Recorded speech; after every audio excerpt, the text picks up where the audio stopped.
Hello all of you. Today we will going to study class 11 physics. Name of chapter is elasticity. This is a fourth part of video. Today's topic is stress strain curve. यहाँ पर हम लोग three types के material में curve पढ़ेंगे. Stress strain curve पहला होगा ductile material, दूसरा ब्रिटल मटेरियल और तीसरा है इलास्टोमर्स. ठीक है, तो फर्स्ट ऑफ ऑल हम लोग देखते हैं डक्टाइल मटेरियल्स के लिए. डक्टाइल मटेरियल, तो डक्टाइल मटेरियल कौन सा मटेरियल होता है? Ductile material those material which have large plastic behaviour after elastic limit is known as ductile material. तो डक्टाइल मटेरियल ऐसे मटेरियल होते हैं जो प्रोपोर्शनलिटी लिमिट के बाद या इलास्टिक लिमिट के बाद बहुत ज़्यादा काफ़ी लंबा प्लास्टिक बिहेवियर रिप्रेजेंट करते हैं, स्ट्रेन रिप्रेजेंट करते हैं. मतलब अपने प्रोपोर्शनलिटी लिमिट के आगे भी खींचते हैं और काफ़ी लंबा खींचने के बाद बहुत ज़्यादा जब स्ट्रेन आ जाता है तब जाकर ब्रेक होते हैं. ठीक है, तो इनके लिए हम लोग स्ट्रेस स्ट्रेन कर्व ड्रा करेंगे और उस कर्व को स्टडी करेंगे उसमें होता क्या क्या है. चलिए देखते हैं. हम लोग दो एक्सिस ले लेते हैं, एक्स एक्सिस और y axis. This is origin, this is x axis and this is y axis. Y axis पे हम लोग लेंगे स्ट्रेस, जिसको हम रिप्रेजेंट करते हैं बाई सिग्मा. जब हम ऊपर जाएंगे तो स्ट्रेस बढ़ेगा. एक्स एक्सिस पे लेंगे हम स्ट्रेन, इसको एप्सिलॉन से रिप्रेजेंट करते हैं जो ई की शेप में होता है. ये आगे जाने पर इंक्रीज करेगा. ठीक है, तो जब हम ग्राफ प्लॉट करते हैं तो हमको क्या मिलता है कि एक स्ट्रेट लाइन मिलेगा फ्रॉम ओ टू ए. ठीक है, पॉइंट ए तक बिल्कुल स्ट्रेट लाइन होगा. ठीक, यहाँ तक हो गई प्रोपोर्शनलिटी लिमिट. उसके बाद ग्राफ इस तरीके से चेंज होता है.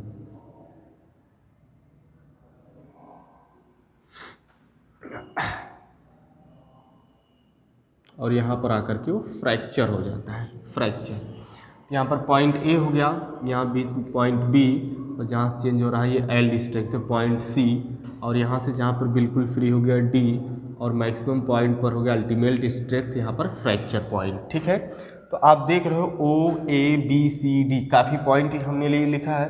इन सब का नाम लिखते हैं. देखो जो ओ टू ए का रेंज है, यहाँ से एक डॉटेड ग्राफ प्लॉट कर ले रहे हैं. यहाँ ये हो गया ओ डैश. ठीक है, ओ डैश.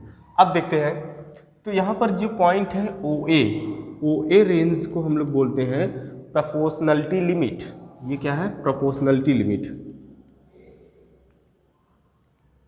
प्रोपोर्शनलिटी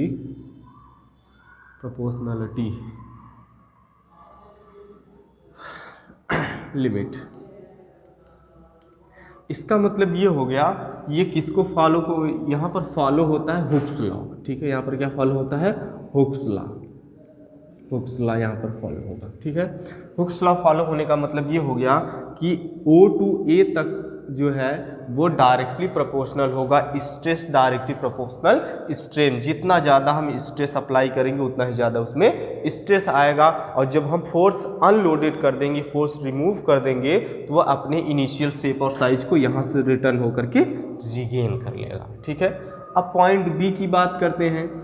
जो पॉइंट बी है, पॉइंट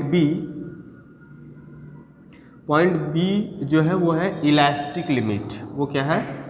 इलास्टिक लिमिट. अब इलास्टिक लिमिट क्या होती है? देखो, जब हम ए टू बी पर बढ़ते हैं, मतलब हम स्ट्रेस अप्लाई किए ए टू बी तक के लिए, तो वहाँ पर क्या होता है कि प्रोपोर्शनलिटी लिमिट तो नहीं रह जाती. प्रोपोर्शनलिटी लिमिट इसलिए नहीं रह जाती कि यहाँ पर हल्का सा कर्व शेप आता है. बहुत ही हल्का सा क्या आएगा? Curve shape. उस सिचुएशन में डायरेक्टली प्रोपोर्शनल ना होने की वजह से, मतलब स्ट्रेस हम थोड़ा कम अप्लाई करेंगे लेकिन स्ट्रेस और ज़्यादा होता है. डायरेक्टली प्रोपोर्शनल नहीं होता है. जितना हम स्ट्रेस बढ़ाएंगे उतना ही स्ट्रेस बढ़ेगा, थोड़ा सा और ज़्यादा बढ़ता है. ठीक है, तो लेकिन यहाँ पर जब हम अनलोडेड करेंगे बी पर पहुँचने के बाद, तब भी अपने आप को पूरी तरह ये क्या कर लेता है? रिगेन कर लेता है. इसलिए इसको हम लोग बोलते हैं इलास्टिक लिमिट. मतलब यहाँ तक स्ट्रेच करने के बाद मटेरियल अपने आप को फिर से क्या कर ले रहा है? रिगेन कर ले रहा है कंप्लीटली. तो हो गई इलास्टिक लिमिट. अब बारी आती है पॉइंट सी की. पॉइंट सी क्या है? पॉइंट सी को हम लोग बोलते हैं एल्ड पॉइंट. ठीक है, और इस पॉइंट पर जो स्ट्रेस की वैल्यू होती है, इस पॉइंट पर जो स्ट्रेस की वैल्यू होगी यहाँ पर, इसको हम लोग बोलते हैं एल्ड स्ट्रेंथ. एल्ड स्ट्रेंथ, ठीक है। स्ट्रेस को स्ट्रेंथ भी बोलते हैं। यहाँ पर जो जितनी स्ट्रेस होगी उसको हम लोग बोलेंगे एल्ड स्ट्रेंथ। तो ये सी ऐसा पॉइंट है कि जब हम इस पर स्ट्रेस अप्लाई करेंगे, बी के बाद सी की तरफ बढ़ेंगे, तो इसमें परमानेंट डिफॉर्मेशन आना स्टार्ट हो जाता है। तो लेकिन बी और सी के बीच जो भी स्ट्रेन इंक्रीज हो रहा है, इसमें दो प्रॉपर्टी एक साथ इंक्लूडेड हो जाएगी, वो elasticity plus partially plasticity. Elasticity भी होगी और थोड़ी मात्रा में प्लास्टिसिटी भी होगी। कहने का मतलब जब हम इसको स्ट्रेच करके, लोड अप्लाई करके, स्ट्रेस अप्लाई करके सी तक पहुंच जाते हैं, मतलब एल्ड पॉइंट पर पहुंच जाते हैं, और वहां से हम लोड को रिमूव कर देंगे, तो ये जो है अपने आप को इस पाथ से न रिगेन करके ये नया पाथ फॉलो करता है। वो इसलिए कि इसमें एक परमानेंट डिफॉर्मेशन आ चुका होता है, ठीक है, वो डिफॉर्मेशन है ये। तो इस तरीके से अपने आप को रिगेन करेगा और फाइनली हमको इतना स्ट्रेन इसमें परमानेंट या प्लास्टिक डिफॉर्मेशन देखने को मिलेगा, ठीक है। It means beyond yield point के आगे इसमें बिहेवियर स्टार्ट हो जाता है प्लास्टिक बिहेवियर। ए तक कैसा है? Proportional behaviour. बी तक इलास्टिक लिमिट। बी टू सी में है पार्शियली इलास्टिक, पार्शियली प्लास्टिक। और बियॉन्ड सी के बाद क्या है? Totally plastic behaviour. Totally plastic behaviour का मतलब अगर हम उसको स्ट्रेच कर देंगे तो स्ट्रेच ही रह जाएगा, ठीक है, और उसको स्ट्रेच करते जाएंगे। फाइनली जब हम यहाँ अल्टीमेट स्ट्रेंथ पर पहुंचेंगे तो यहाँ से ब्रेक हो जाता है fracture. F is the fracture point, is the ultimate strength point.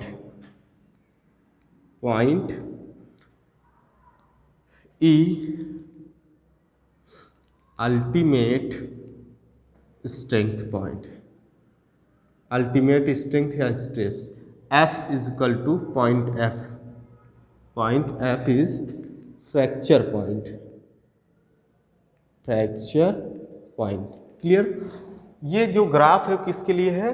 Ductile material के लिए। डक्टाइल मटेरियल में जैसे स्टील वायर्स आ गए, ठीक है, ऐसे मटेरियल जिनको हम स्ट्रेच करके छोड़ने पर वो रिगेन कर लेते हैं खुद को, जिनको हम पीट करके या उनको प्रेस हैमर से पीट करके उसको सीट में कन्वर्ट कर ले, ऐसी प्रॉपर्टी जिसमें हो फ्लेक्सिबिलिटी की, वैसे मटेरियल को हम लोग बोलते हैं डक्टाइल मटेरियल। चलो ठीक है, तो अब हम बात करते हैं पॉइंट डी की। सी तक हो गया एल्ड पॉइंट। तो सी के आगे जब इसके आगे जब हम स्ट्रेस अप्लाई करेंगे तो इसके देखो स्ट्रेस अप्लाई करने की जरूरत नहीं पड़ती, इसके आगे स्ट्रेस नहीं बढ़ेगा, लेकिन स्ट्रेन ऑटोमेटिक बढ़ेगा।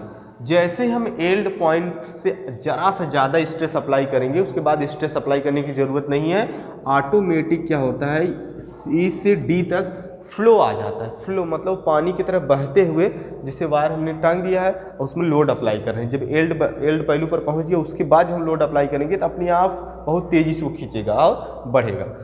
कहाँ से? सी से डी तक। और उसके बाद अचानक से वो क्या होने लगेगा, डी पर आने के बाद हल्का सा वो रुकेगा और वहाँ से वायर क्या होने लगेगा, पतला। वहाँ से वायर की थिकनेस डिक्रीज होने लगेगी। डी के बाद से वायर की थिकनेस क्या हो जाएगी, डिक्रीज होने लगेगी, वायर पतला होने लगेगा। और जब डिक्रीज होने लगेगी तो उसमें टफनेस थोड़ा सा बढ़ जाएगा, जिसकी वजह से हमको फिर क्या करना पड़ेगा, स्ट्रेस बढ़ाना पड़ेगा। जब स्ट्रेस हम इंक्रीज करते जाएंगे, स्ट्रेस इंक्रीज करते जाएंगे, वायर पतला होता जाएगा और जब अल्टीमेट स्ट्रेंथ पर पहुँचेगा तो वहाँ पर पहुँचते ही वायर क्या हो जाता है, ब्रेक हो जाता है। तो उसके बाद आ जाता है फ्रैक्चर पॉइंट, ठीक है। अल्टीमेट स्ट्रेंथ मतलब स्ट्रेस की वह वैल्यू जो अप्लाई करने पर मटेरियल ब्रेक डाउन हो जाए, उस स्ट्रेस को बोलते हैं अल्टीमेट स्ट्रेंथ, ठीक है। डी एक ऐसा पॉइंट है जिसके बाद वायर पतला होना स्टार्ट हो जाता है। सी और डी के बीच जो रेंज है उसमें वायर फ्लो करता है, उस पर जब हम स्ट्रेस अप्लाई करेंगे डक्टाइल मटेरियल पर वो फ्लो करता है, मतलब ऑटोमेटिक वो इंक्रीज होती है उसकी लेंथ। बी से सी के बीच क्या होता है, दो बिहेवियर होते हैं इसमें, partially elastic behaviour, plastic behaviour दोनों होते हैं। और सी से डी में टोटली प्लास्टिक बिहेवियर होता है। ए से बी में क्या है, इलास्टिक लिमिट है, और ओ टू ए क्या है, वो है प्रोपोर्शनलिटी लिमिट, ठीक है। तो ये है एक्सप्लेनेशन स्ट्रेस स्ट्रेन कर्व का फॉर डक्टाइल मटेरियल, ठीक है। इसके अलावा भी दो मटेरियल होते हैं, एक होता है ब्रिटल मटेरियल। तो ब्रिटल मटेरियल में जो होता है वो मटेरियल होते हैं जो कम से कम प्लास्टिक बिहेवियर रिप्रेजेंट करते हैं। कहने मतलब प्रोपोर्शनलिटी लिमिट शो करेंगे, आप स्ट्रेस अप्लाई करेंगे उधर स्ट्रेन बढ़ेगा और फाइनली वो ब्रेक हो जाएगा, डायरेक्ट वो ब्रेक हो जाता है। उसमें इस तरीके से फ्लेक्सिबिलिटी नहीं आती कि पहले लेंथ बढ़ेगी, दोनों प्लास्टिक बिहेवियर आएगा, परमानेंट डिफॉर्मेशन आएगा, तब जाकर ब्रेक होगा। उसमें कोई डिफॉर्मेशन, जैसे डिफॉर्मेशन आना शुरू होता है तुरंत वो ब्रेक कर जाता है। जैसे ग्लास की प्लेट ले लो, बेंड करो, हल्का से बेंड होगा, उसके बाद डायरेक्ट वो ब्रेक कर जाता है। समझ गए? तो नेक्स्ट मटेरियल हम ग्राफ प्लॉट करने जा रहे हैं ब्रिटल मटेरियल के लिए। आप इसको नोट कर सकते हैं वीडियो पॉज करके, ठीक है।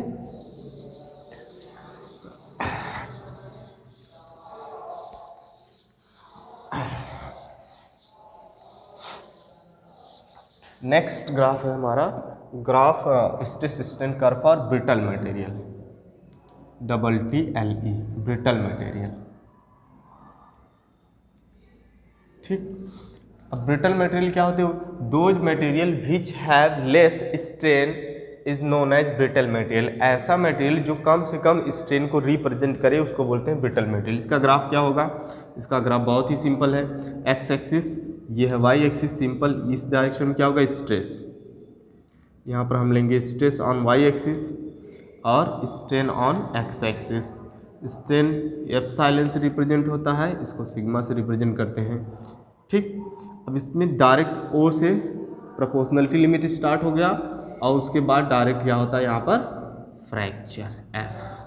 ठीक है, ये हो गई प्रोपोर्शनलिटी लिमिट ए और यहाँ पर बी से हो गया ये फ्रैक्चर। क्लियर?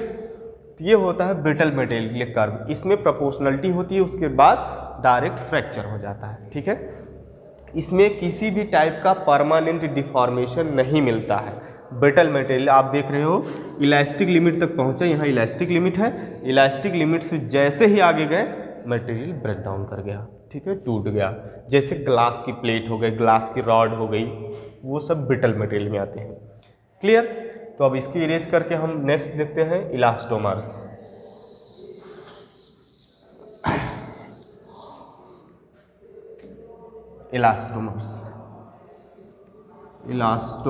इलास्टोमर्स ऐसे मटेरियल होते हैं जो प्रोपोर्शनलिटी को फॉलो ही नहीं करते, हुक्स लॉ को फॉलो ही नहीं करते। उसमें डिफरेंट स्ट्रेस पर डिफरेंट स्ट्रेन होता है, उसका कर्व स्ट्रेट लाइन आता ही नहीं है। ठीक है, वैसे मटेरियल को बोलते हैं इलास्टोमर्स। ऐसे मटेरियल को एलॉय या अदर फॉर्म को मिक्स करके बनाया जाता है। X axis and y axis, here is the stress, here is the strain. ठीक है, ये कुछ डिफरेंट होता है और यहाँ पर जाकर फ्रैक्चर हो जाएगा। होता क्या इसमें देखो, हम स्टार्टिंग में जब स्ट्रेस अप्लाई करेंगे, स्ट्रेस अप्लाई करते हैं उस टाइम पर बहुत ज़्यादा स्ट्रेन आ जाता है, कम स्ट्रेस पर मैक्सिमम स्ट्रेन। ठीक है, मतलब जब हम शुरू में फोर्स लगाएं, कम फोर्स लगाएं, तभी बहुत ज़्यादा वो खींच जाता है। उसके बाद क्या हो, जैसे जैसे हम स्ट्रेस बढ़ाते जाएंगे स्ट्रेन की वैल्यू घटती जाती है, मतलब वो इस खुलने के बाद अब क्या होगा, अब टाइट हो जाएगा, अब उसमें स्ट्रेन कम आएगी। ठीक है, अब हम स्ट्रेस बढ़ाते जा रहे हैं, स्ट्रेन कम होती जाएगी, स्ट्रेस बढ़ाते जाएंगे स्ट्रेन कम होती जाएगी, स्ट्रेस बढ़ाते जाएंगे स्ट्रेन कम होती जाएगी और फाइनली वो बिल्कुल टफ हो जाएगा और वहीं पर क्या कर जाएगा, ब्रेक कर जाएगा। इस तरीके की बिहेवियर जो रिप्रेजेंट करती है उसी मटेरियल को हम लोग क्या बोलते हैं, इलास्टोमर्स। ठीक है, तो इलास्टोमर्स प्रोपोर्शनलिटी लिमिट को फॉलो नहीं करता है, हुक्स लॉ को फॉलो नहीं करता है। क्लियर? तो आज की वीडियो में बस इतना ही, बाकी नेक्स्ट वीडियो में देखते हैं। Okay, thanks.